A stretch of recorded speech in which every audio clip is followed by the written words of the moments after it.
That sounds good. Now you have a why. Why do we learn conditionals or conditional sentences in English? And I truly like that.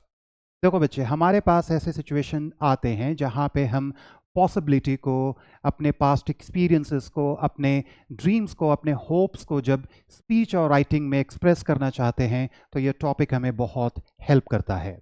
ये हमारे communication को भी बहुत engaging, बहुत interesting और बहुत meaningful भी बनाता है, और ये हमारे इंग्लिश प्रोफिशिएंसी को भी बहुत इन्हांस करता है। तो अब आपका वाई क्लियर है, अब आपको इंटरेस्ट आएगा और आप ये टॉपिक को भी बहुत आसान तरीके से समझने लग जाएंगे। तो stay with me until I finish the lesson. Okay, let's get started. ये टॉपिक बहुत लोगों के लिए कॉम्प्लिकेटेड होता है, बट आप देखो इस टॉपिक को मैं आपको कितने सिंपल और नीट वे में आपको सिखाता हूँ। ओके, जैसे मैंने आपको आंसर दिया कि कंडीशनल्स और कंडीशनल सेंटेंसेस को हम क्यों सीखते हैं इंग्लिश लैंग्वेज में, बट मैं आपको इसमें टेक्निकल इसके रीजंस भी देना चाहता हूँ। So there are 4 reasons. तो पहला रीजन ये है, ये आपको हेल्प करेगा अगर आप अपने स्पीच और राइटिंग में अगर आप एक्सप्रेस करना चाहते हैं किसी भी प्रिडिक्शन को, तो आप कैसे करेंगे। So conditionals allow us to talk about what might happen if something else occurs। अगर ऐसी सिचुएशन आपके पास आ गई तो आप कैसे उसे बोलेंगे या कैसे आप लिखेंगे। सो फॉर एग्जाम्पल देखो, if it rains I will take an umbrella. अगर आप इस तरीके से बोलते हैं तो ये आपको हेल्प करता है। This helps us plan for different situations. मैं आपको इसके सारे स्ट्रक्चर, सारे नुआंसेस और इसके सारे रूल्स भी बताऊंगा बहुत सिंपल वे में, बट मीन वाला आप इसके टेक्निकल रीजंस देख लो। सेकेंड रीजन है बच्चे, मेकिंग डिसीजंस। सो ये हमें एनकरेज करता है to think about choices and their consequences, मतलब रिजल्ट, मतलब आउटकम। सो आप एग्जाम्पल देखो, if I study hard I will pass the test, और ये आपको हेल्प करेगा, प्रमोट करेगा गुड डिसीजन मेकिंग में। यानी कि अगर आपने स्पीच और राइटिंग में अगर आपके पास ऐसी सिचुएशन आ जाए जहां पर आपको ऐसे बोलना है तो आप इस कंडीशनल का यूज़ करेंगे। तो सारे रीजंस में सारे कंडीशनल अलग अलग हैं, वो मैं आपको सारे स्ट्रक्चर बताऊंगा कि आपको कहाँ पे किस तरीके से बोलना या लिखना है। थर्ड टेक्निकल रीजन है, ये हमें हेल्प करता है एक्सप्रेसिंग पॉसिबिलिटीज। तो conditionals let us share wishes और ड्रीम्स। आप एग्जांपल देखो, if I could fly I would explore the world, और ये हमें क्या हेल्प करता है, ये स्पार्क करता है इमेजिनेशन और क्रिएटिविटी। तो ये थर्ड इसका टेक्निकल रीजन है। इसका फोर्थ टेक्निकल रीजन ये है बच्चे, जब हम अपने पास्ट एक्सपीरियंसेस को, पास्ट इवेंट को या पास्ट हैबिट को अगर हम उससे बोलना चाहते हैं अपने स्पीच और राइटिंग में, तो हमें कंडीशनल्स हेल्प करता है। तो आप एग्जांपल देखो, if I had studied hard, आपने पास्ट एक्सपीरियंसेस की बात कर रहे हो, I would have done better. So ये हमें एनकरेज करता है learning from the past experiences. Okay, तो ये 4 इसके टेक्निकल रीजंस हैं। मैं आपको इसे डेप्थ में आपको बताऊंगा, उससे आपको ज़्यादा समझ में आएगा। तो एक नोट है वो आपके लिए इंपॉर्टेंट है कि that you will learn to use conditional sentences based on different situations and circumstances. ये बहुत इंपॉर्टेंट है क्योंकि कंडीशनल्स में टाइप्स ऑफ कंडीशनल्स हैं, किस सिचुएशन में कौन सा कंडीशनल या कंडीशनल सेंटेंस यूज होगा वो सिचुएशन पे डिपेंड करता है। तो आप इसे बोथ फॉर्मल राइटिंग में और इनफॉर्मल राइटिंग में, यानी कि फॉर्मल कॉन्वर्सेशन या फॉर्मल राइटिंग, इनफॉर्मल कॉन्वर्सेशन या इनफॉर्मल राइटिंग में आप इसे दोनों में यूज कर सकते हैं, दोनों एक्सेप्टेबल है। और मैं आपको ये भी बताना चाहता हूं बच्चे, इसमें मैंने बहुत सारी चीजें मेंशन की हैं, तो ये भी मैं आपका ये भी क्लियर करना चाहता हूं कि इस लेसन को स्पेसिफिकली मैंने डिजाइन किया है to help you express the same idea in a variety of ways. यानी कि आपके पास मैं बहुत सारे ऑप्शंस आपको दूंगा, वेरिएशंस दूंगा, पैटर्न्स दूंगा, कन्वेंशंस दूंगा। अब आप पे है कि आप उसे किस तरीके से बोलना चाहते हैं, और सारे वेरिएशंस जो हैं वो वाइडली एक्सेप्टेबल हैं। ओके, तो आप ये देखो,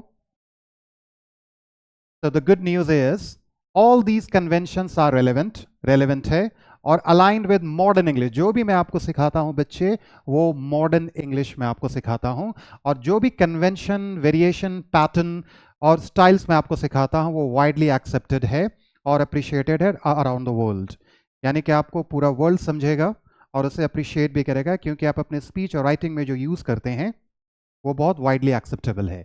यू विल ऑल्सो एक्सप्लोर, मैंने ये भी मेंशन किया है कि कुछ इनकरेक्ट कंडीशनल सेंटेंसेस भी हैं जो डेली कॉन्वर्सेशंस और राइटिंग में लोग यूज़ करते हैं, वो इनकरेक्ट है। क्यों? क्योंकि वो अडेयर नहीं करते हैं स्टैंडर्ड इंग्लिश। तो मैं आपको बताऊंगा, मैंने आपको हमेशा बताया है कि स्टैंडर्ड इंग्लिश और नॉन स्टैंडर्ड इंग्लिश में डिफरेंसेस क्या है, वो भी मैं आपको इसमें एक बार और बता दूंगा। तो ज़्यादा हम कोशिश करते हैं बच्चे उस कन्वेंशन का यूज़ करने का जो स्टैंडर्ड इंग्लिश में है, ओके। बट बहुत सारे लोग नॉन स्टैंडर्ड इंग्लिश, यानी कि जो मैंने आपको बताया कुछ ऐसे इनकरेक्ट कंडीशनल्स हैं जो लोग यूज़ करते हैं, जो नहीं करना चाहिए, वो आपको देखने को मिलेगा, तो आप उससे अवॉइड करेंगे। क्योंकि जो ये इनकरेक्ट कंडीशनल सेंटेंसेस है वो standard definitions and structures of conditional के साथ मैच नहीं करता इन स्टैंडर्ड इंग्लिश, बट फिर भी वो उसे लोग यूज़ करते हैं, बट आप उसे अवॉइड करेंगे, ठीक है। तो नाउ हियर यू गो। अब मैं आपको कंडीशनल, इसके पूरे आपने आप जान लिया कि हम कंडीशनल्स क्यों यूज़ करते हैं। अब इसके मैं आपको सारे नुआंसेस बताऊंगा कि आप कैसे यूज़ करेंगे, ओके। तो कंडीशनल्स इन इंग्लिश हम क्या क्या यूज़ करते हैं जब एक कंडीशनल सेंटेंस को फ्रेम करते हैं। तो आपका ये जानना इंपॉर्टेंट है कि conditionals in English are all about the correct usage of if, when and verbs. ये आपको ध्यान रखना है। तो कहाँ पे इफ होगा, कहाँ पे व्हेन होगा, और ये सबसे ज़्यादा इंपॉर्टेंट है। मैं आपको हर लेसन में ये बताता हूँ कि वर्ब आपके लिए बहुत ज़्यादा इंपॉर्टेंट है। आप फिर भी इफ और व्हेन समझने लग जाएंगे, तो इसलिए मैंने मेंशन किया है यूजिंग इफ और when is simple and straight forward, ठीक है। बट इट इज क्रूशल, ये आपके लिए बहुत इंपॉर्टेंट है बच्चे कि आप इंश्योर करें कि आप जो वर्ब यूज कर रहे हैं, हेल्पिंग वर्ब या मेन वर्ब, वो बिल्कुल सही तरीके से आप उसे यूज करेंगे, बोथ ऑक्सिलरी मतलब हेल्पिंग वर्ब और मेन वर्ब। क्योंकि वर्ब ये ऑलमोस्ट मैं हर लेसन में आपको बताता हूं, क्योंकि वर्ब जो है वो foundation of the English language है, राइट। अगर आपने वर्ब पे कमांड कर लिया, अगर आपने वर्ब को सही तरीके से आपको यूज़ करना आ गया, तो आप ग्रामेटिकल मिस्टेक्स ना के बराबर करेंगे, बहुत लेस लाइकली आप करेंगे, या आप समझ लो आप बिल्कुल नहीं करेंगे। तो एज आई ऑफ्टन से, verbs whether auxiliary, whether helping verb or main verb, are the foundation of the English language. पूरी इंग्लिश लैंग्वेज वर्ब पे डिपेंड करती है।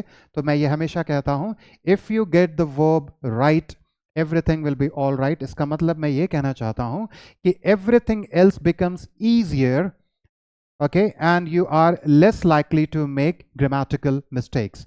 अगर आपने वर्ब को सही तरीके से समझ लिया बच्चे, आप ग्रामेटिकल मिस्टेक्स या तो बहुत कम करेंगे ना के बराबर, या तो आप बिल्कुल नहीं करेंगे।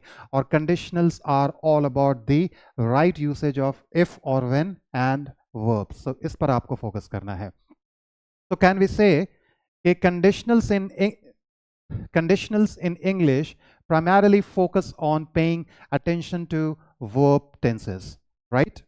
Now let's explore the nuances of conditionals. Okay, सबसे पहले आप समझो कि what are conditionals and why do we use them. आपने ये पार्ट कवर कर लिया। अब आपको ये समझना है कि conditionals होता क्या है।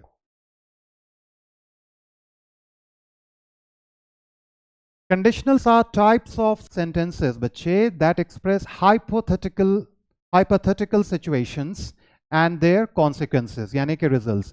कंडीशनल्स और कंडीशनल सेंटेंसेस वो होते हैं जो हमें हेल्प करता है एक्सप्रेस करने के लिए हाइपोथेटिकल सिचुएशन और उसके कॉन्सिक्वेंसेस को एक्सप्रेस जब हमें करना है, तो हमें कंडीशनल्स बहुत हेल्प करता है। ये मैं आपको जब इसके स्ट्रक्चर दिखाऊंगा और जब मैं आपको सिचुएशंस देता चला जाऊंगा, तब आपको उससे ज़्यादा समझ में आएगा।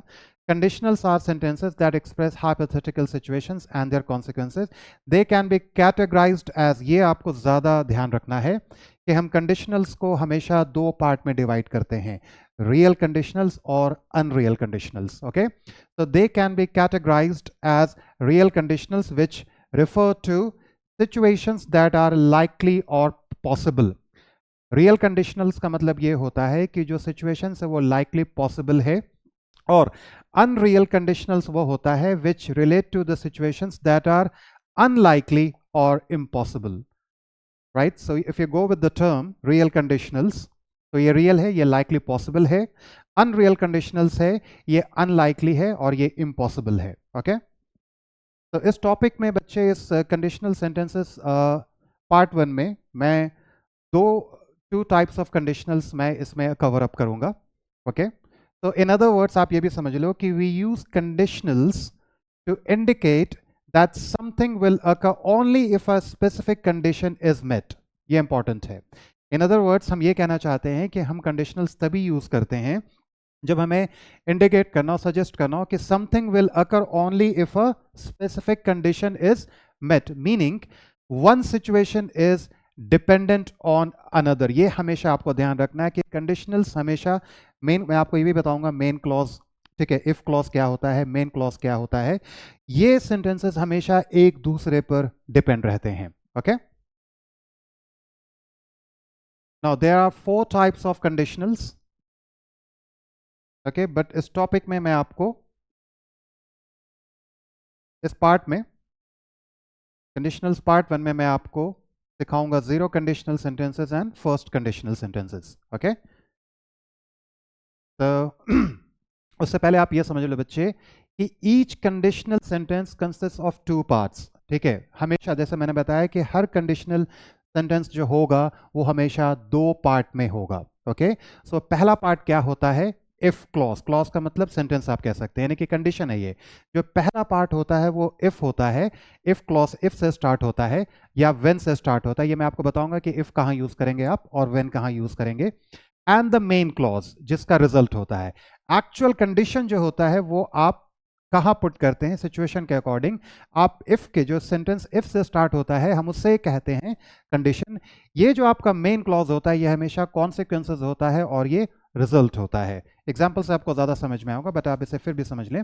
ऑल्सो बोथ द क्लॉज यानी कि बोथ द सेंटेंसेस भी आप बोल सकते हैं सेपरेटेड बाय अ कॉमा। ये आपको ज्यादा ध्यान रखना है। ठीक है, कि हम जब इफ को कंप्लीट कर लेते हैं तो हम उसे सेपरेट करने के, यानी कि 2 क्लॉज को, इफ और मेन क्लॉज को जब हम सेपरेट करते हैं तो हम कॉमा का यूज करते हैं।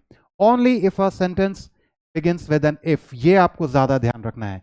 आप मैं आपको सिखाऊंगा कि आप इसको दूसरे तरीके से, जैसे मैंने आपको बताया कि मैं आपको ऑप्शंस दूंगा, वेरिएशंस दूंगा, कन्वेंशंस दूंगा कि आप बहुत तरीके से इसे लिख सकते हैं। इसलिए मैंने ये मेंशन किया है कि आप कॉमा तभी देंगे जब आप इफ से स्टार्ट करेंगे, इफ या व्हेन से स्टार्ट करेंगे। If you begin a conditional sentence with the main clause, अब आप जो कंडीशनल है हमेशा हम किससे स्टार्ट करते हैं, इफ और व्हेन से। ओके, कॉमा के बाद हम मेन क्लॉज देते हैं, यानी कि रिजल्ट को हम मेंशन करते हैं। राइट, हम इसे दूसरे तरीके से भी लिख सकते हैं। हम मेन क्लॉज को पहले लिख सकते हैं और कंडीशन को हम बाद में लिख सकते हैं। अगर हम जब ऐसा करते हैं, इसलिए मैंने कहा है, मेंशन किया है कि if you begin a conditional sentence with the main clause, यानी कि रिजल्ट को आपने पहले मेंशन किया, जो कि आप कर सकते हैं, ये भी एक्सेप्टेबल है। Don't use the comma. ये आपको सेंटेंसेस से ज्यादा समझ में आएगा, वो मैं आपको दिखाऊंगा। और ये भी आप जान लें, ये भी कन्वेंशन है, ये ब्रिटिश और अमेरिकन दोनों इस तरीके से लिखते हैं, बट मॉडर्न इंग्लिश में जनरली हम इसका यूज नहीं करते हैं क्योंकि कॉमा का मतलब ही देन होता है। बट फिर भी मैं आपको समझा देता हूं। Also comma means in this conditional sentence, then मतलब होता है द रिजल्ट और outcome in conditionals. Therefore the word then isn't used, generally use नहीं करते हैं इफ के बाद जब हम कॉमा देते हैं, और जब हम मेन क्लॉज स्टार्ट करते हैं लिखना या बोलना तो हम देन वर्ड का यूज नहीं करते हैं। बट अगर आपने कहीं देखा तो वो भी एक्सेप्टेबल है। तो ये टोटली आप पे है कि आप उसे यूज करना चाहते हैं या नहीं करना चाहते हैं। But you will come across, क्या मैंने मेंशन किया, but you will come across sentences where both comma and then are used after if और when clause. Both conventions are acceptable. आप इसमें से दोनों कन्वेंशन, आप देन भी लिखते हैं तो भी एक्सेप्टेबल है, बट मॉडर्न इंग्लिश में जनरली आप अवॉइड करें। It is important to understand this as well. आपको ये जानना इंपॉर्टेंट है, ठीक है, क्योंकि मैं कोई भी कंफ्यूजन, कोई भी डाउट नहीं रहने देना चाहता आपके लिए। राइट, और बहुत सिंपल वे में आप इसे समझने लग जाएंगे। राइट, क्लॉज क्या होता है? It is simply a group of words includes a subject, who और what sentence is about, and a verb clause क्या होता है? अ ग्रुप ऑफ वर्ड्स होता है जिसमें सब्जेक्ट होता है और वर्ब होता है। What the subject is doing, यानी कि वर्ब का मतलब ये होता है कि what the subject is doing, इसे हम क्या कहते हैं? क्लॉज। आप उसे इफ क्लॉज भी कह सकते हैं ना। मेन क्लॉज क्या है? मेन क्लॉज आपका है जो रिजल्ट हम आपको जब आप उसमें रिजल्ट मेंशन करते हैं उसे हम मेन क्लॉज कहते हैं इफ के बाद। ऑल्सो कॉल्ड एन इंडिपेंडेंट, ये इंडिपेंडेंट होता है, इसे हम इसलिए इंडिपेंडेंट क्लॉज भी कहते हैं। It can stand alone and makes complete sense on its own. ठीक है, तो आप ये भी देख लो। मेन क्लॉज और सबऑर्डिनेट क्लॉज किसको कहते हैं? इसको हम कहते हैं ऑल्सो कॉल्ड डिपेंडेंट क्लॉज, यानी कि जो सेंटेंस, तभी आप पहले आपने क्या देखा कि क्लॉज किसे कहते हैं। ठीक है, उसके बाद आपका ये जानना ज़रूरी है क्योंकि बहुत लोग अलग अलग टर्म्स यूज़ करते हैं, वो मेन क्लॉज यूज, आप कंफ्यूज्ड ना हो जाओ, आपका कॉन्सेप्ट क्लियर होना बहुत ज़रूरी है। मेन क्लॉज को वो कहते हैं जो हम इफ़ के बाद के सेंटेंसेस को लिखते हैं तो वो मेन क्लॉज होता है, उसे ही हम इंडिपेंडेंट क्लॉज कहते हैं। यानी कि हम उसे अगर इंडिविजुअली भी अगर लिखें तो वो भी सेंस करेगा। ठीक है, वो भी एक कॉन्टेक्स्ट में, वो भी एक हमें एक मीनिंग देगा, इसलिए हम उसे मेन क्लॉज कहते हैं। जो इफ से सेंटेंस आप स्टार्ट करते हो बच्चे, उसे हम क्या कहते हैं? सब ऑर्डिनेट क्लॉज है, और ये डिपेंड है, यानी कि ये सेंटेंस से आप मीनिंग पूरा नहीं निकाल सकते क्योंकि उसका जो नेक्स्ट पार्ट है, द अदर पार्ट है, वो मिसिंग है। तो इसलिए हम इफ के पार्ट को, जो इफ से सेंटेंस स्टार्ट करते हैं, उसे हम क्या कहते हैं? सब ऑर्डिनेट क्लॉज, और इसे डिपेंडेंट क्लॉज भी कहते हैं, जो इफ और व्हेन से स्टार्ट होता है। This part can't stand alone because it requires more information to make sense, और that's why हम subordinate के बाद क्या यूज करते हैं? Main clause का यूज करते हैं। Now let's explore the types of conditionals, but one at a time. Okay, so zero conditional sentences. ठीक है, इसके सबसे पहले हम फॉर्म को समझेंगे। ठीक है, तो जो फर्स्ट पार्ट होता है उसे हम जीरो कंडीशनल सेंटेंसेस कहते हैं। क्यों, वो भी मैं आपको बताऊंगा, बट सबसे पहले आप इसके फॉर्म को देखो। देखो, आप इसे इफ या व्हेन दोनों तरीके से बना सकते हैं। आप इफ भी यूज कर सकते हैं और आप व्हेन भी यूज कर सकते हैं। इसमें हम जनरली जीरो कंडीशनल सेंटेंसेस में प्रेजेंट सिंपल, यानी कि सिंपल प्रेजेंट टेंस यूज करते हैं, और ठीक है, usage used for general and universal truths. Okay, तो इसका जो यूसेज है वो हम कहाँ करते हैं? सिंपल प्रेजेंट टेंस हम कहाँ यूज करते हैं? हम यूज करते हैं जनरल और यूनिवर्सल ट्रूथ्स और फैक्ट्स के लिए। Okay, so here you go.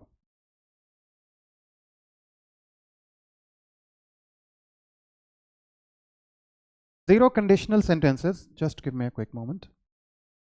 Now zero conditional sentences, ये आपको एग्जांपल से ज़्यादा समझ में आएगा। ओके, इसलिए मैं आपको एक्सप्लेन भी कर दूंगा तो आपको ज़्यादा उतना समझ में नहीं आएगा जब तक आप एग्जांपल्स नहीं देखोगे। Zero conditional sentences express general और यूनिवर्सल ट्रुथ्स और facts, situations in which one thing always causes another. Okay, the first part of zero, ये अब आपको ज्यादा समझ में आएगा। The first part of zero conditional includes an if when clause. Conditional, इसको हम कंडीशनल कहते हैं in the simple present tense. ये आपका बहुत इंपॉर्टेंट है क्योंकि इसी में लोग बहुत मिस्टेक करते हैं, इसलिए वो इसे कॉम्प्लिकेटेड समझते हैं। It's very easy. जब आप सेंटेंस को इफ से, यानी कि यही मेन कंडीशन होता है, जब आप इसे स्टार्ट करते हैं तो आप इसे सिंपल प्रेजेंट टेंस में आप इसे यूज करेंगे। द अदर पार्ट, जो उसका रिजल्ट पार्ट है, जो उसका मेन क्लॉज है, the other part describes what happens as a natural result, main clause also in simple present. Okay, this is important, और दैट्स वाई आप इसके फॉर्म को अब देखोगे तब आपको ज्यादा समझ में आएगा। ठीक है, यहां पे प्लस था, तो ठीक है, इसका मेन क्लॉज भी if when plus present simple plus present simple. Okay, तो ये दोनों आपका इफ क्लॉज भी आपका प्रेजेंट सिंपल में होगा और आपका मेन क्लॉज भी आपका प्रेजेंट सिंपल में ही होगा। Okay, this is important because the simple present tense is used to indicate actions, बार बार मैं आपको बता रहा हूं, हैबिचुअल, कांस्टेंट और universal fact. It describe situations that are always true such as scientific laws, और इसे हम आपको एग्जांपल सिखाऊंगा, उससे ज्यादा समझ में आएगा आपको। Just hang on. जैसा मैंने आपको बताया कि बच्चे, आप कंडीशनल्स को दो तरीके से लिख सकते हैं। आप या तो इफ क्लॉज से स्टार्ट कर सकते हैं, व्हेन क्लॉज से, या नहीं तो आप मेन क्लॉज से भी स्टार्ट कर सकते हैं। इसलिए मैंने एग्जांपल्स को दो पार्ट में डिवाइड किया है। So look at the examples with a comma. Comma कब यूज करेंगे? जब आप कंडीशनल्स को इफ से स्टार्ट करेंगे, ठीक है? तो ये आपके लिए इंपॉर्टेंट है। तो आप देखो, if water reaches 100 degrees Celsius, ये एक साइंटिफिक ट्रुथ है, ठीक है? ये जनरल ट्रुथ भी कह सकते हो, ये फैक्ट है।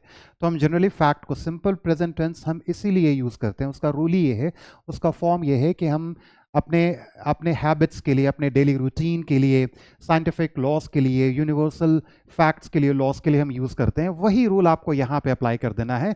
और दोनों में आप याद रखें, इफ क्लॉज में भी और मेन क्लॉज में भी, आप देखो यहां पर कोई भी can, will, would, shall, as का आपको नहीं मिलेगा। आपको दोनों पार्ट में सिंपल प्रेजेंट टेंस होना बहुत जरूरी है, क्योंकि ये जीरो कंडीशनल है actually. So if water reaches 100 degree Celsius, what happens as a result? It boils. Okay, if you don't brush your teeth, then what would happen? You get cavity. So हमेशा one जो part है आपका, उसका आपका consequences आपको मिलेगा, आपको उसका रिजल्ट मिलेगा। तो और एक चीज और समझ लो, अगर मैंने इस सेंटेंस को सिर्फ यहां पे कंप्लीट कर दिया और इसे मैंने मेंशन नहीं किया, तो ये सेंस नहीं करेगा। लेकिन अगर आपने सिर्फ इसको लिखा, तो ये आपको कंप्लीट सेंस दे सकता है। यू गेट कैविटीज, ओके, अगर आप बोलना चाह रहे हो तो। लेकिन इफ वाला कभी भी कंप्लीट नहीं हो सकता जब तक आपने मेन क्लॉज को मेंशन नहीं किया है। आप तीसरा एग्जांपल देखो, when you mix red and blue. तब आप जब आप इस तरीके से कोई सेंटेंस को बोलना चाहते हैं जो बहुत जनरल ट्रुथ है, फैक्ट है, तो आप हमेशा जिस तरीके से सिंपल प्रेजेंट में बोलते हैं, बस इसमें आपको इफ ऐड कर देना है। ओके, व्हेन यू मिक्स, अब आप देखो इसमें व्हेन भी यूज कर सकते हैं। ऊपर हमने दो इफ यूज किया। When you mix red and blue you get purple. क्या होता है जब हम रेड और ब्लू को मिक्स करते हैं? रिजल्ट क्या मिलता है हमें? You get purple. तो आप इस तरीके से बोल सकते हैं। When the clock strikes midnight, okay, it's a new day। आप इस तरीके से भी बोल सकते हैं। ये भी सिंपल प्रेजेंट टेंस का रूल है। मैं आपको जब सिंपल प्रेजेंट टेंस पढ़ाऊंगा उसमें और आपको क्लियर करूंगा, ठीक है? बराबर ये समझ लो कि सिंपल प्रेजेंट टेंस को हम इस तरीके से भी बोल सकते हैं। हमेशा आप ये ना समझे कि हम इसी तरीके से बोल सकते हैं। ये इस पार्ट को भी हम सिंपल प्रेजेंट टेंस कहते हैं। It's a new day. When the clock strikes midnight, तो क्या होता है? It turns a new day. आप इस तरीके से बोल सकते हैं, it turns a new day. Okay, तो आपने क्या बोला? It's a new day. तो आप देखो फर्स्ट पार्ट में आपने क्या यूज किया? इफ और व्हेन यूज किया है, और सेकंड पार्ट में आपने मेन क्लॉज यानी कि उसका रिजल्ट, उसका आउटकम आपने मेंशन किया है। नाउ अब आप देखो, ये इंटरेस्टिंग है। Now look at the same examples without a comma. अगर हमें इसमें से कॉमा नहीं हटाना, या हमें दूसरे तरीके से लिखना है, दूसरे कन्वेंशन, दूसरे पैटर्न से लिखना है, तो मैंने आपको बताया कि आप क्या करोगे। आप मेन क्लॉज को पहले आप मेंशन कर दोगे और इफ क्लॉज को आप बाद में करोगे, और बीच में आप कहीं पर भी कॉमा यूज नहीं करेंगे। ओके, वहां पर आपने देखा कि पहले ये पार्ट मेंशन था, फिर उसके बाद ये पार्ट मेंशन था, उसके बाद इफ के सेंटेंस कंप्लीट होने के बाद सेल्सियस के बाद क्या था? कॉमा था, राइट? अब आपने क्या किया है? आपने मेन पार्ट्स यानी कि रिजल्ट से स्टार्ट किया है और कंडीशनल पे आपने एंड किया है, जो कि ये भी तरीका एक्सेप्टेबल है, इसलिए मैं आपको बता रहा हूं। तो आपने मेन क्लॉज से क्या स्टार्ट किया? Water boils if it reaches 100 degree Celsius. तो आप इस तरीके से भी आप बोल सकते हैं। ओके, सारा वही पैटर्न है। You get cavities if you don't brush your teeth. Generally हम इसमें, ठीक है, कॉमा का सेंस होता है, ठीक है, एक फ्लो होता है। तो यहाँ पर कहीं पर पॉज नहीं है, वहां पर आप पॉज लेते हैं, right? That's why we use comma. और कॉमा पूरे जनरली मैं हमेशा रेकमेंड करता हूँ कि आप अपने गट फीलिंग पे, अपने सेंटेंस के कॉन्टेक्स्ट पे आप कॉमा यूज करो, not exactly with the rules, ठीक है? तो कॉमा का सबसे ज्यादा यूज कहाँ पे होता है? कॉन्टेक्स्ट पे, ठीक है? अगर आप इसमें कॉमा दे देंगे तो कॉन्टेक्स्ट इसका थोड़ा बिगड़ जाएगा, इसका फ्लो बिगड़ जाएगा। वहां पे कॉन्टेक्स्ट के हिसाब से कॉमा जरूरी था जब आप इससे स्टार्ट कर रहे थे, दैट्स वाई हम इसमें कॉमा यूज नहीं कर सकते। You get purple when you mix red and blue. It's a new day when the clock strikes midnight, right? तो आपने दोनों एग्जांपल्स देखा कि जब हम इफ से स्टार्ट करते हैं तो हम कॉमा देते हैं मेन क्लॉज से पहले, लेकिन जब हम मेन क्लॉज से स्टार्ट करते हैं और जब इफ पे एंड करते हैं तो दोनों क्लॉज के बीच में कोई भी कॉमा नहीं होता है और दोनों वाइडली एक्सेप्टेबल है, राइट? नाउ हम सेकंड कंडीशनल अब देखेंगे। ठीक है, सेकेंड टाइप देखेंगे, और सेकेंड टाइप का मतलब फर्स्ट कंडीशनल सेंटेंसेस। तो फर्स्ट आपने देखा क्या, जीरो कंडीशनल, वो फर्स्ट टाइप है। सेकेंड टाइप क्या है, जिसे हम कहते हैं फर्स्ट कंडीशनल सेंटेंसेस। तो आप इसके फॉर्म को देख लो, मैं एग्जांपल्स दिखाऊंगा, उससे ज़्यादा समझ में आएगा आपको। इसमें आप व्हेन यूज़ नहीं करेंगे, इसमें आप सिर्फ और सिर्फ इफ़ यूज़ करेंगे। दूसरा है कि इफ़ के क्लॉज में आप हमेशा सिंपल प्रेजेंट टेंस या प्रेजेंट सिंपल, दोनों वही चीज़ होता है। और जो मेन क्लॉज है आपका, आप उसमें क्या यूज करेंगे, सिंपल फ्यूचर, या तो विल का यूज करेंगे या तो आप शैल का यूज करेंगे। और ये ध्यान रखें, मैंने आपको शुरू में ही बताया था बच्चे कि conditionals are all about the right usage of if, when, and most importantly what, verb, both main verb and helping verb. तो आप जब मेन क्लॉज में सिंपल फ्यूचर के साथ जो वर्ब यूज करते हैं, ये भी आपके लिए इंपॉर्टेंट है टेंस के रिगार्डिंग, कि आप जब विल शैल के बाद जो भी आप वर्ब यूज़ करते हैं वो हमेशा क्या होता है, base form of the verb होता है। बहुत लोग इसे V1 कहते हैं, ये बहुत रॉन्ग कन्वेंशन है। V1 जनरली एक्सेप्टेबल नहीं है, बहुत सारे स्कूल्स यूज़ करते हैं, बहुत सारे इंग्लिश टीचर्स इसे यूज़ करते हैं, इंस्टीट्यूशंस यूज़ करते हैं। तो V1 कहना, V1, V2, V3, V4, ये टोटली अनएक्सेप्टेबल है। ये उनके अपने डायलेक्ट्स हैं, लोग इसे समझते हैं, बट ये स्टैंडर्ड इंग्लिश में ये एक्सेप्टेबल नहीं है। ठीक है, तो बेस फॉर्म क्या होता है वो भी मैं आपको सिखा देता हूं। तो one more time, first conditional sentences का फॉर्म क्या है कि आप इफ से, व्हेन से स्टार्ट आप नहीं करेंगे, आप हमेशा इफ से स्टार्ट करेंगे। और जो इफ के क्लॉज में वो हमेशा प्रेजेंट सिंपल या सिंपल प्रेजेंट टेंस आप यूज करेंगे। सेकंड जो है मेन क्लॉज जो है, उसमें सिंपल फ्यूचर, और सिंपल फ्यूचर हम कैसे यूज करते हैं, या तो विल या तो शैल का, और उसके साथ जो हम यूज करते हैं वो क्या करते हैं, base form of the main verb. Okay, ये ज्यादा इंपॉर्टेंट है। और ये कहाँ यूज करते हैं हम, यूज्ड फॉर लाइकली, ये इंपॉर्टेंट है, ये आपके लिए सिचुएशन है। ठीक है, और सिचुएशन के अकॉर्डिंग ही कंडीशनल्स आप यूज करते हैं, राइट। आप ऐसे कहाँ यूज कर सकते हैं, यूज्ड फॉर लाइकली और very likely situations in the future.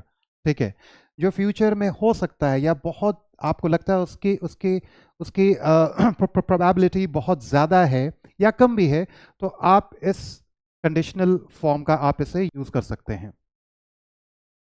Okay, so first conditional sentence is what? First conditional sentences express situations where outcome is likely but not guaranteed. ठीक है, ये गारंटी नहीं है कि वो होगा, बट likely है कि वो हो सकता है, to happen in the what, in the future. We use the simple present tense, जैसे मैंने आपको बताया, in the if clause, and the simple future tense in the main clause. It's incorrect, ये आप बहुत ज़्यादा ध्यान से आप इसे देखें बच्चे, क्योंकि बहुत लोग क्या करते हैं, इफ़ में विल और शैल का, इफ़ क्लॉज में विल और शैल का यूज़ कर देते हैं, जो कि गलत है। मैंने आपको बताया, मैं आपको इनकरेक्ट फॉर्म भी बताऊंगा। It's incorrect to use future tense will shall in if clause. आप इफ़ क्लॉज में यूज़ नहीं कर सकते विल का। आप जब भी विल शैल का यूज़ करेंगे तो मेन क्लॉज में यूज़ करेंगे, यानी कि जब आपको उसका रिजल्ट मेंशन करना होगा, इसमें आप फ्यूचर का बताना चाह रहे हैं, आप प्रिडिक्ट कर रहे हैं, तो आपके मेन क्लॉज में विल और शैल जाएगा, कभी भी इफ क्लॉज में नहीं जाएगा। Okay, and this is a common error to watch out for, आप इसको प्लीज ध्यान देंगे। Okay, this is a common error. एक चीज मैंने इसमें और मेंशन की है बच्चे कि unlike zero conditionals, first conditionals only use if clauses. जिस तरीके से हम जीरो कंडीशनल में इफ का भी यूज कर लेते हैं, व्हेन का भी यूज कर लेते हैं, बट हम फर्स्ट कंडीशनल्स में हम सिर्फ और सिर्फ किसका यूज करेंगे, इफ का यूज करेंगे। ठीक है, तो ये भी मैंने मेंशन कर दिया है। Now look at the examples one more time, will look at the examples with a comma, क्योंकि आप किसी भी कंडीशनल्स को हमेशा दोनों फॉर्म में लिख सकते हैं। अगर आपने इफ से लिखा तो आप मेन क्लॉज से पहले आप कॉमा देंगे, अगर आपने मेन क्लॉज से लिखा, अगर आप उसे कंडीशनल से एंड कर रहे हैं, तो आप बीच में कहीं पर कॉमा यूज नहीं होगा। तो इसलिए मैंने हर एग्जांपल्स को इस तरीके से सेपरेट किया। So first look at the examples of a first conditional sentences with a comma. ठीक है, आप ध्यान देखो, आप ध्यान दो यहाँ पे। इफ इट रेन्स, ये आप प्रिडिक्ट कर रहे हैं, राइट, फ्यूचर के लिए, और ये हमेशा सिंपल प्रेजेंट में होगा, ये आपको ध्यान रखना है। फर्स्ट इसमें टेक अवे क्या है कि आप हमेशा इफ यूज करेंगे, व्हेन यूज नहीं करेंगे। दूसरा इंपॉर्टेंट रूल ये है कि इफ के साथ हमेशा present simple simple present tense use करेंगे, तो ये कंप्लीट है। इफ इट रेन्स, नाउ आपका मेन क्लॉज है, इसे इफ क्लॉज कहते हैं।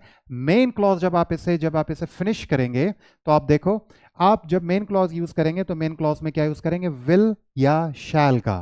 तो आपने क्या यूज किया है, विल स्टे एट होम, यानी कि आपने प्लान किया है if that happens. Second, if you rest, ठीक है, हमेशा आपको ये जो फर्स्ट कंडीशनल मिलेगा, फर्स्ट पार्ट यानी कि इफ क्लॉज आपको हमेशा सिंपल प्रेजेंट में ही मिलेगा। अगर आपको कहीं पर भी इफ के साथ विल दिखा तो वो इनकरेक्ट है, वो भी मैं डिस्कस करूंगा, लोग यूज करते हैं। If you rest you will feel better. If I study really hard I shall ace this test. If I am invited, इस तरीके से भी हम सिंपल प्रेजेंट टेंस को यूज करते हैं। If I am invited I shall attend the party. Okay, now look at the same examples without a comma. Okay, तो आप इसे कैसे लिखेंगे, आप मेन क्लॉज को पहले मेंशन कर देंगे, लेकिन ध्यान रहे इसमें कहीं पर भी आप व्हेन यूज नहीं करेंगे, ठीक है। So will stay at home जब हमने यूज किया था तो हमने पहले इफ को पहले मेंशन किया था, यानी कि इफ क्लॉज को, और बाद में हमने इसको मेंशन किया था, और इसके बीच में हमने कॉमा यूज किया था, यानी कि इफ क्लॉज के बाद कॉमा यूज किया था।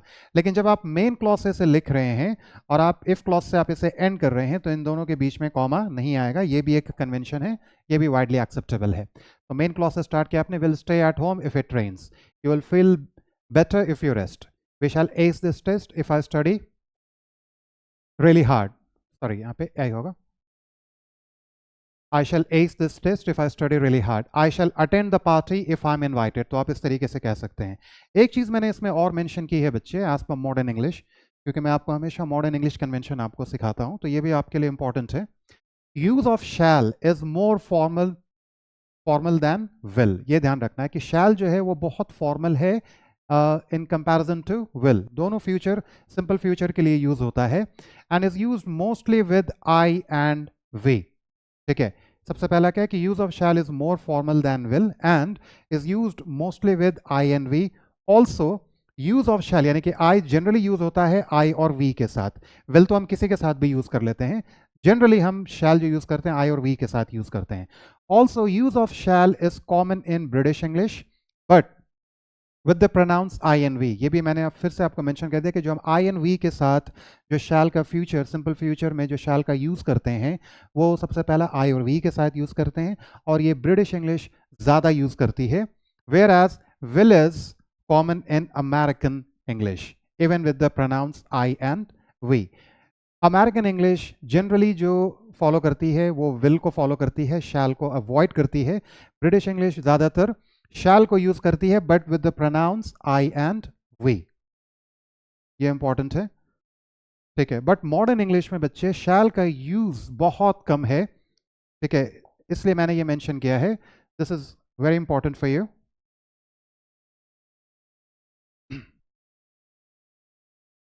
In standard English, we generally don't use will, can, could or should with the if clause, ठीक है। ये मैं आपको दूसरा पार्ट बता रहा हूँ, बट मैं आपको ये भी आपको समझाना चाह रहा हूँ कि शैल का जो यूसेज है मॉडर्न इंग्लिश में वो बहुत कम है। मैं नहीं कह रहा कि नहीं यूज़ कर सकते, आप कर सकते हैं, बट ज़्यादातर जो सिंपल फ्यूचर में वो यूज़ होता है वो विल होता है। तो दोनों एक्सेप्टेबल है बट विल ज़्यादा है। अब आप ये देखो, मैं आपको इनकरेक्ट फॉर्म बता रहा हूँ कि लोग क्या करते हैं। In standard English we generally don't use, हमने दोनों इंग्लिश को समझना है, तो मैं आपको हमेशा स्टैंडर्ड इंग्लिश बताता हूँ, नॉन स्टैंडर्ड इसलिए बताऊँ ताकि आप उसको अवॉइड कर सको, ओके। तो एज पर स्टैंडर्ड इंग्लिश हम जनरली इफ के साथ विल, कैन, कुड और should with the if clause of conditional sentences, because हम इसे यूज नहीं करते हैं, because the purpose of if clauses is to introduce a condition। अब ये आपको मैं क्लैरिफिकेशन दे रहा हूँ, आपके लिए भी बहुत इंपॉर्टेंट है। आप हमेशा वैलिडेट करते हैं कि क्यों मैं यूज़ नहीं कर सकता। मैंने बोला, आपने मान लिया ये गलत, आप वैलिडेट करना आपका बहुत ज़रूरी है कि हम क्यों नहीं यूज़ करते हैं, ठीक है, सबसे पहली बात। दूसरी, आप किसी और को भी जस्टिफिकेशन आप दे सकते हैं अगर वो गलत तरीके से यूज़ कर रहे हैं, तो दोनों पॉइंट ऑफ व्यू से आपके लिए बहुत ज़रूरी है कि हम जनरली इफ़ क्लॉज में विल, कैन, कुड, शुड हम नहीं यूज़ करते हैं, क्योंकि जो इफ़ क्लॉज है उसका पर्पस क्या है, वो कंडीशन इंट्रोड्यूस करता है दैट मे और मे नॉट बी फुलफिल्ड ये चाहे आपका फ्यूचर में हो, प्रेजेंट में हो या पास्ट में हो, जब हम इफ से यूज हम सेंटेंस को लिखते हैं तो वो ही कंडीशनल होता है, उसे ही एक्चुअल कंडीशन कहते हैं। सेकंड पार्ट तो रिजल्ट होता है। तो जब हमने कंडीशन लगा ही दी तो हम प्रोबेबिलिटी के लिए, क्योंकि ये जो मॉडल वर्ब्स हैं ये इनका एक अपना पर्पस है, राइट, ये सर्टेनिटी को बताते हैं, कोई पॉसिबिलिटी को, लेकिन ये ऑलरेडी जो है ये कंडीशन को बताता है, तो हम उसमें एक इन्वर्जन हम नहीं कर सकते।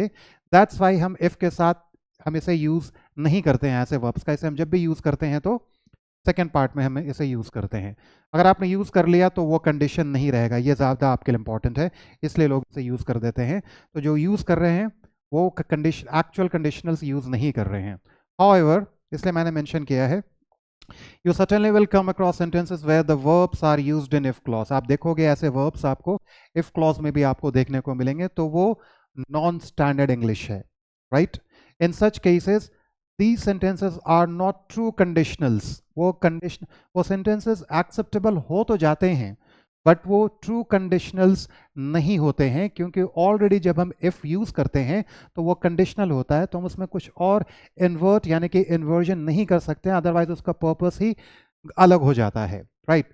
तो in such cases this sentences are not true conditionals and represent non standard English. तो सबसे पहला कि अगर आपने विल के साथ ऐसे कोई वर्ब का यूज कर लिया, will, shall, can, could, should, would, could, might, तो वो कंडीशनल्स नहीं रह जाता है, वो कुछ और हो जाता है। दूसरा कि एज पर स्टैंडर्ड इंग्लिश वो गलत हो जाता है, फिर वो क्या हो जाता है, नॉन स्टैंडर्ड इंग्लिश हो जाता है, क्योंकि हमने स्टैंडर्ड कंडीशनल्स के स्ट्रक्चर को फॉलो ही नहीं किया, right. That's one more justification.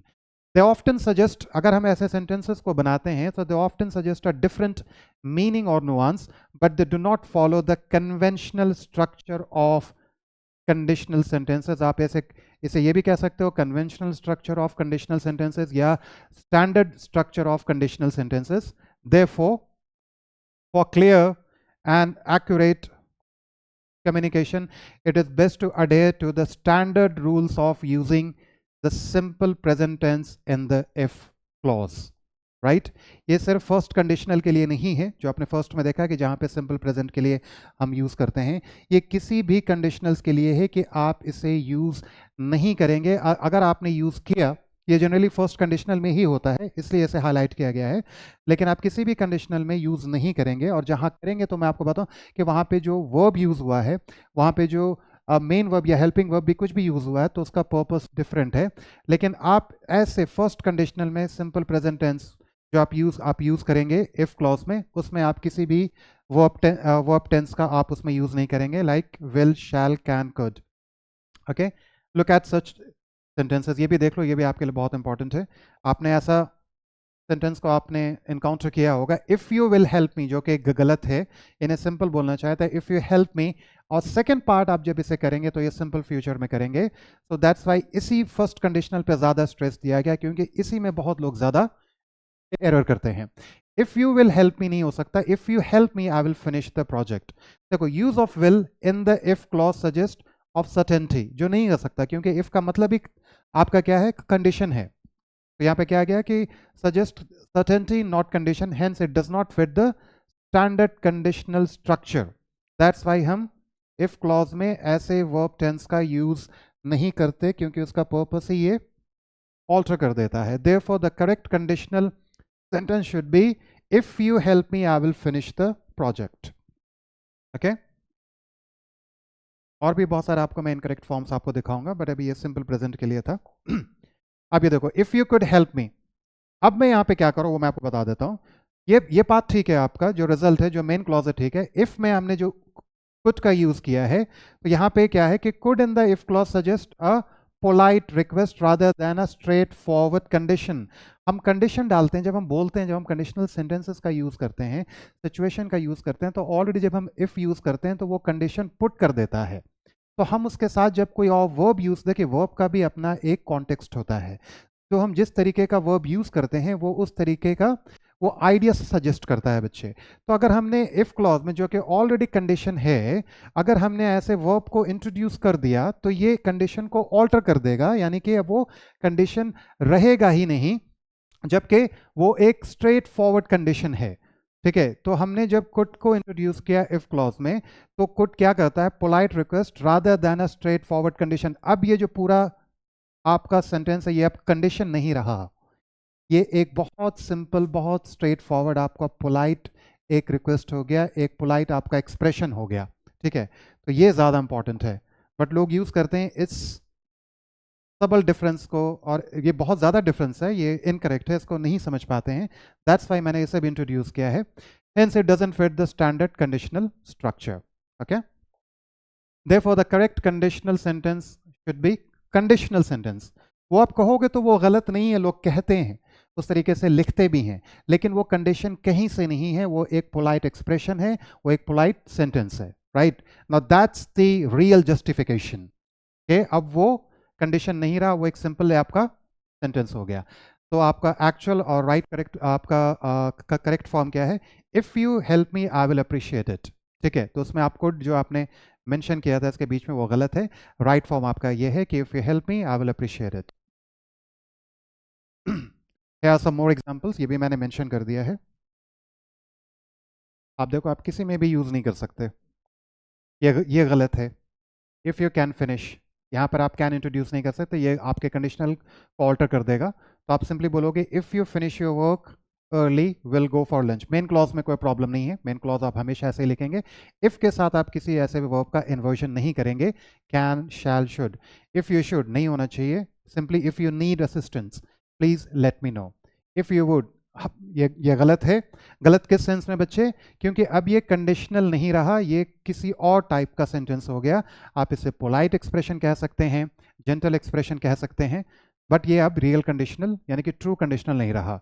ये भी ट्रू कंडीशनल नहीं रहा, क्योंकि हमने जब वर्ब को इंट्रोड्यूस किया तो वर्ब का भी अपना एक कॉन्टेक्स्ट होता है। कुड क्या करता है, पोलाइट रिक्वेस्ट के लिए यूज होता है, जबकि ये पूरा सेंटेंस क्या है, ये कंडीशनल है। If you could lend me, simply आपको बोलना था कि if you lend me your book I would really appreciate it. Now the takeaway, this is very important, the sentences जो भी मैंने आपको इनकरेक्ट फॉर्म दिखाए बच्चे, ठीक है, वो टेक्निकली इनकरेक्ट है। क्यों इनकरेक्ट है आपको समझ में आ गया। And the real justification, okay, and the true justification and the convincing justification is कि जब आप इफ के साथ किसी भी ऐसे हेल्पिंग और मॉडल ऑक्सिलरी वर्ब का जब आप यूज़ करते हैं तो वो कंडीशनल नहीं रह जाता है, इसलिए लोग उसे एक्सेप्ट कर लेते नहीं, हम यूज़ कर सकते हैं। तो आप उनको बता सकते हैं कि अब ये आपका सेंटेंस सही हो सकता है, लेकिन अब ये कंडीशनल नहीं रहा। राइट, these, जैसे मैं मेंशन किया है कि these sentences are technically incorrect as they do not adhere to the standard definitions and structures of conditional sentences in standard English। तो स्टैंडर्ड इंग्लिश के अकॉर्डिंग जब हम कंडीशनल सेंटेंसेस को एक्सप्रेस कर रहे हैं अपने स्पीच और राइटिंग में, तो हमें स्टैंडर्ड कंडीशनल स्ट्रक्चर को फॉलो करना पड़ेगा।